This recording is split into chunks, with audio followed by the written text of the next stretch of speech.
কিয়াম রুকু সেজদা এই শব্দগুলো দিয়ে কেবল কনফার্মেশন বায়াসড হলেই নামাজের কিয়াম রুকু সেজদা বোঝা সম্ভব। দৈনন্দিন আরবিতে এমনকি কোরআনের ভিন্ন ভিন্ন কনটেক্সটে শব্দগুলোর অর্থ দেখলে আপনি পরিষ্কার বুঝবেন যে there is a huge communication gap.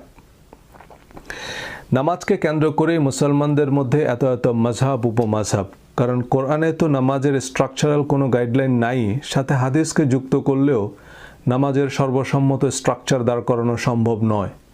তাই মাযহাবের ইমামদের মতকেও বিবেচনায় নিতে হবে। আহলে হাদিস সালাফি বা লা মাযহাবিরা মাযহাব মানে না দাবি করলেও তারা কার্যত নাসিরউদ্দিন আলবানির মাযহাব, ইবনে উসাইমিন, ইবনে বাজ বা তাদের আলেমদের মত অনুযায়ী নামাজ পড়ে।